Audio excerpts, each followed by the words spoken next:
In today's video, I'm going to talk about the different types of narcissistic grandparents. If this is something that interests you, then please stay tuned to find out more.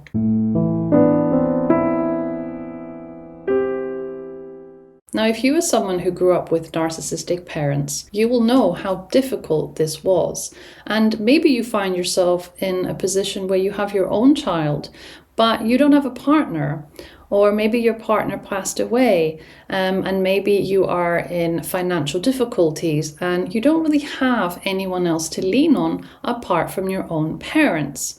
Now, if the situation was better, you would probably not want your own children to have a relationship with their grandparents because of how abusive they were to you. But sometimes life happens. Things don't go the way we plan or the way we hope for, and therefore we have to lean on our parents to help us with our own children. There are certain types of narcissistic grandparents, but there are, of course, very common characteristics such as their need to be in control all the time, the fact that they're always needing attention, and the fact that they are emotionally manipulative towards you because they want to spend time with their grandchildren. And they will disguise all of these things as love or wanting to help. Now, based on what we know about narcissists, there are many different types of grandparents, and the one that I want to start with is the hero grandparent. This grandparent always appears charming, generous, and deeply devoted to their grandchildren. On the surface, they may seem as the perfect grandparent, but underneath this, they have a need to be idealized and actually be emotionally central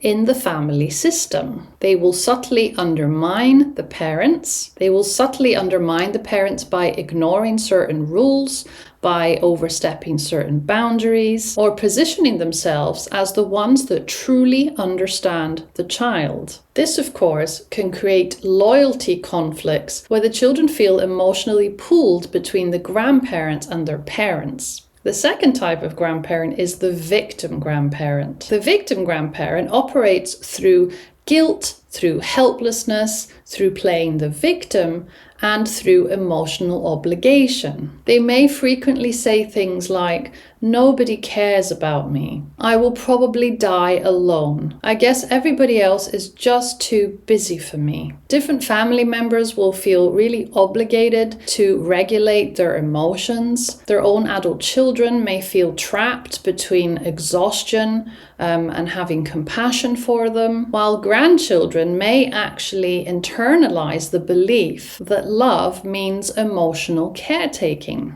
which of course isn't healthy. Now, the third type is the controlling grandparent, which deeply struggles with boundaries and authority. They will constantly override parenting decisions. They will criticize routines. They will ignore dietary or different safety rules. And they will act entitled to unlimited access to their grandchildren. Control is often framed as experience, wisdom, or concern. So they may say things like, I raised children before you. I know what's best for them. And the underlying message is that the parent's autonomy is not fully respected. The next type of grandparent is the performative grandparent, which is highly invested in appearances. They may post constantly about the grandchildren. They will be very affectionate publicly when they're with their grandchildren, or they'll seek admiration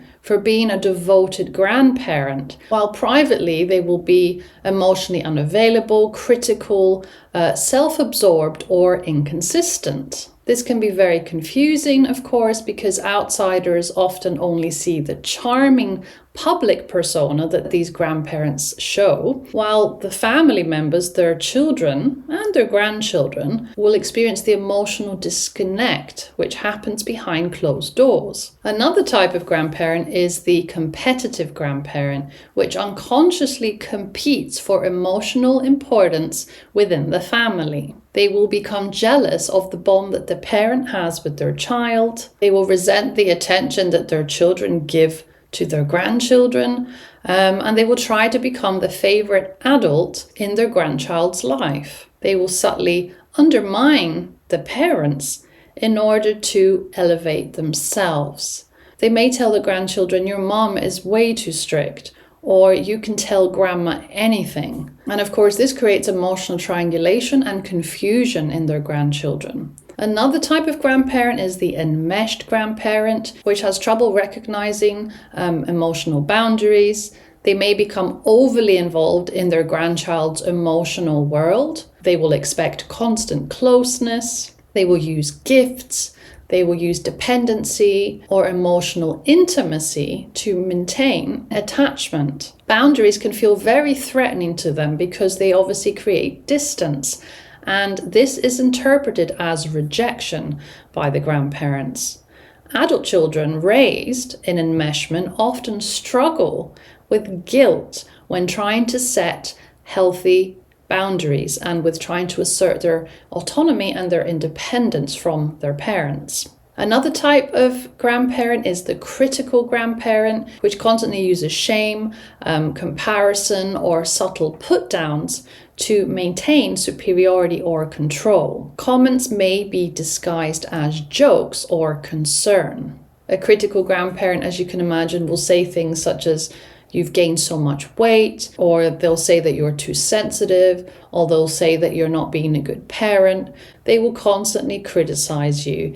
And if you are reliant on this parent and your child has to deal with this grandparent, so it's also important to understand that this grandparent may also be very critical towards their grandchild. Now, the last type of grandparent is the absent or self-involved grandparent, which may only engage with their grandchildren when it benefits them, when it benefits their image, when it benefits their emotional needs, or when it is just a convenience. Relationships with this type of grandparent can feel very inconsistent and transactional. The grandchildren may experience emotional unpredictability. So they'll have moments of intense attention maybe from their grandparent, but then this will be followed by withdrawal, by indifference, or by neglect. So the child is left feeling very confused about their grandparents' intentions, about whether their grandparents love them or care about them. And of course, this is not something that's very easy to explain, especially to a child that is quite young. Lastly, it's important to mention that some narcissistic grandparents may have a combination of these different types, but all you need to take away from this video today is that if you can protect your children, please do so. Having awareness is the first step, so make sure that you keep this in mind. Thank you so much for watching today, and I will see you very soon in my next video.